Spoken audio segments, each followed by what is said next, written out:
అలాగే సార్ ఇక్కడ రేవంత్ గారికి అండ్ కేసీఆర్ గారికి కూడా కంపేర్ చేయడం మొదలు పెడతారు. అంటే ఏంటి ఏమైనా డిఫరెన్సెస్ ఉన్నాయా సార్? లేకపోతే ఇద్దరి పాలన ఒకే విధంగా ఉందా? మీకేమనిపించింది సార్ రేవంత్ గారిని అండ్ కేసీఆర్ గారిని పక్క పక్కన పెట్టి చూస్తే ఏ విధంగా? కేసీఆర్ గారు చాలా ఆయన ఒక రకంగా పూర్తి ఒక నియంతృత్వ విధానం లేకపోయారు. హ్మ్.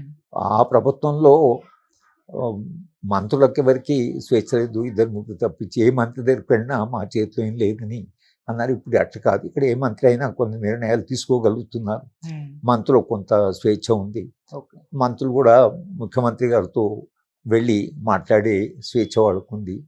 ఆ ప్రభుత్వంలో మంత్రులు ఎవరందరూ బాగా భయపడేవాళ్ళు చాలామంది కూడా. హ్మ్. మీరు ముఖ్యమంత్రి గారికి చెప్పండి అంటే కూడా చాలా వెనక ముందు అయ్యేవాళ్ళు. తర్వాత నిర్బంధం కూడా మొత్తం ఇందిరా పార్కును మూసివేయడము, తర్వాత మొత్తంగా సభల మీద ఆంక్షలు పెట్టడం. దాంతో పోల్చుకుంటే ఇది ఒకే రకమైన ప్రభుత్వం అని అట్లే ఒకే రకం కాదు. డెఫినెట్గా ఈ ప్రభుత్వంలో కొంత స్వేచ్ఛ ఉంది. తర్వాత ముఖ్యమంత్రి కూడా హ్మ్. ఇప్పటికైతే భవిష్యత్తు అని చెప్పలేము, ఎందుకంటే అధికారం వచ్చిన తర్వాత గ్రాడ్యువల్గా పొలిటికల్ కల్చర్ మారుతుంది. ఓకే. కానీ ఇప్పటి వరకు అయితే ప్రజా సంఘాలతో పౌర సమాజంతో హ్మ్. ప్రభుత్వం మాట్లాడుతున్నది. హ్మ్. మనం ఏదైనా చెప్పాలనుకుంటే ప్రభుత్వానికి చెప్పగలుగుతున్నాం. ఓకే. మంత్రులకు కూడా ఇది మంచిది కాదు, ప్రభుత్వానికి మంచిది కాదని చెప్పగలుగుతున్నాం.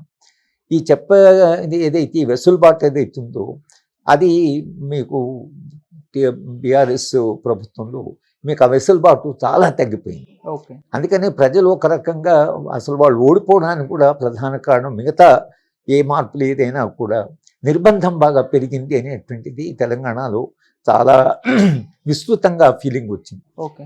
అది పోయిన ఎన్నికల్లో తప్పకుండా ఎన్నికలను ప్రభావితం చేస్తుంది. హ్మ్. కానీ మార్పు ఉంది పూర్తిగా. అట్లా ఆ ప్రభుత్వం ఈ ప్రభుత్వం ఒకటే అని నాకు ఫీల్ లేదు. కానీ ఓకే. ఇప్పుడున్న విధంగానే పోతే ఆ ప్రమాదం ఉంది. హ్మ్. ఆ ప్రమాదం అంటే ముఖ్యమంత్రి కేసీఆర్ లాగా కాంగ్రెస్ ముఖ్యమంత్రి ఎవరు కూడా ప్రవర్తించడానికి అది అది సాధ్యం కాదు. ఓకే. మళ్ళీ హైకమాండ్ ఉంటుంది, మంత్రులకు స్వేచ్ఛ ఉంటుంది, మంత్రుల మధ్యన ఘర్షణ ఉంటుంది. కనుక కేసీఆర్ లాగా ఏ ముఖ్యమంత్రి, కాంగ్రెస్ ముఖ్యమంత్రి కూడా ప్రవర్తించడానికి సాధ్యం కాదు. ఓకే. కానీ ఈ నిర్బంధాన్ని పెంచేటువంటి ప్రమాదం పోలీసుల చేతిలో అధికారాలు ఎక్కువ ఇచ్చి హ్మ్. వాళ్ళ మీద ఆధారపడి పరిపాలించడం మొదలు పెడితే వాళ్లకు నార్మల్గానే ఒక పోలీసు, ఒక సాధారణమైన పోలీసు, కొంత ఎన్లైటెంట్ పోలీస్ ఆఫీసర్ అక్కడక్కడ ఉంటారు, కానీ వాళ్ళ సంఖ్య చాలా తక్కువ ఉంది.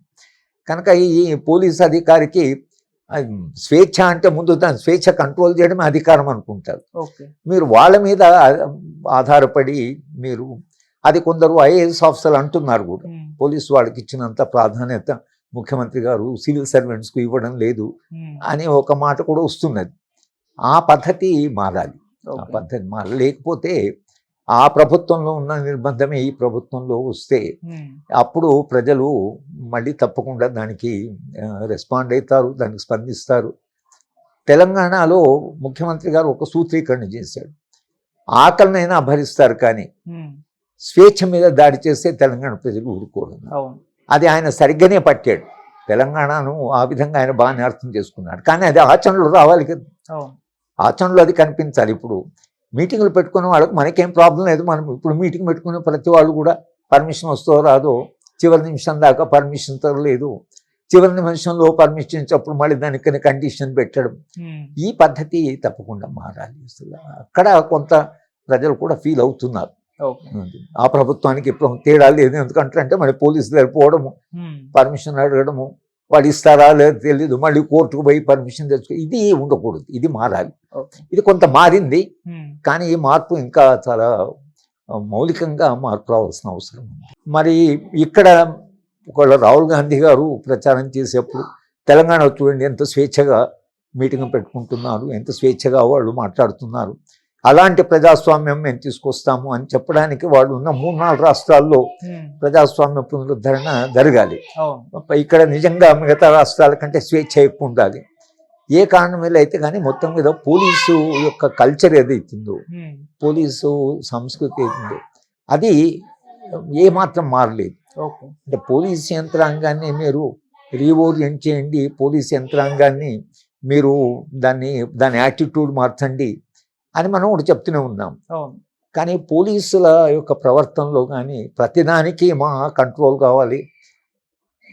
ఏమి అంటే ప్రజాస్వామ్యాన్ని ఇచ్చొచ్చంటే ఒక మీటింగ్ పెట్టుకున్నప్పుడు లేదా ప్రొసెషన్ తీస్తున్నప్పుడు కొంత దాని ప్రొసెషన్ జరిగేప్పుడు ట్రాఫిక్ ఇది ఉంటుంది కాబట్టి ట్రాఫిక్ను రెగ్యులేట్ చేయడం కొరకని పోలీసులకి ఇన్ఫర్మేషన్ ఇవ్వాలి.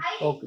ఎట్ ద మోస్ట్ ఒక మీటింగ్ జరిగితే పోలీసులకి ఇన్ఫర్మేషన్ పలా, అంతేగాని పర్మిషన్ ఇవ్వడం వాళ్ళు అనుమతిస్తేనే మీటింగ్ పెట్టుకోవడం అనేది అవుతుందో నా దృష్టిలో అది ఏమాత్రము అసలు అవ్వచ్చు కాదు. కనుక మొత్తంగా కాంగ్రెస్ పార్టీ ఈ ఒక్క సంవత్సరంలో సరే పోయిన ప్రభుత్వం కంటే తక్కువ నిర్బంధం ఉన్నది అది జనం ఫీల్ అవుతున్నారు. కొంత స్వేచ్ఛ వచ్చిందనే ఫీల్ అవుతున్నారు. కానీ స్వేచ్ఛ యొక్క పరిధి పెరగాలి.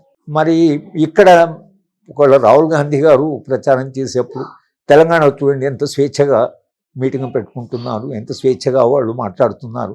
అలాంటి ప్రజాస్వామ్యం మేము తీసుకొస్తాము అని చెప్పడానికి వాళ్ళు ఉన్న 3-4 రాష్ట్రాల్లో ప్రజాస్వామ్య పునరుద్ధరణ జరగాలి. ఇక్కడ నిజంగా మిగతా రాష్ట్రాల కంటే స్వేచ్ఛ ఎక్కువ ఉండాలి. ఏ కారణం వల్ల అయితే కానీ మొత్తం మీద పోలీసు యొక్క కల్చర్ ఏదైతుందో, పోలీసు సంస్కృతి అవుతుందో అది ఏమాత్రం మారలేదు. అంటే పోలీస్ యంత్రాంగాన్ని మీరు రీఓరియంట్ చేయండి, పోలీస్ యంత్రాంగాన్ని మీరు దాని యాటిట్యూడ్ మార్చండి అని మనం ఒకటి చెప్తూనే ఉన్నాం. కానీ పోలీసుల యొక్క ప్రవర్తనలో కానీ ప్రతిదానికి మా కంట్రోల్ కావాలి.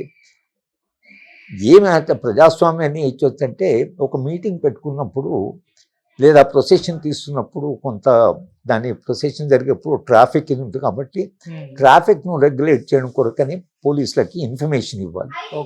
ఎట్ ద మోస్ట్ ఒక మీటింగ్ జరిగితే పోలీసులకి ఇన్ఫర్మేషన్ పలా, అంతేగాని పర్మిషన్ ఇవ్వడం వాళ్ళు అనుమతిస్తేనే మీటింగ్ పెట్టుకోవడం అనేది అవుతుందో నా దృష్టిలో అది ఏమాత్రము అసలు అవ్వచ్చు కాదు. కనుక మొత్తంగా కాంగ్రెస్ పార్టీ ఈ ఒక్క సంవత్సరంలో సరే పోయిన ప్రభుత్వం కంటే తక్కువ నిర్బంధం ఉన్నది అది జనం ఫీల్ అవుతున్నారు. కొంత స్వేచ్ఛ వచ్చిందనే ఫీల్ అవుతున్నారు. కానీ స్వేచ్ఛ యొక్క పరిధి పెరగాలి. ఇప్పుడు ఆ కంపెనీ మూయకూడదు అనేది ఇప్పుడు BHL వచ్చినప్పుడు ప్రజలంతా ఆనందపడ్డారు. HMT ఉన్నప్పుడు పరిశ్రమలకు ప్రజలు వ్యతిరేకం కాదు.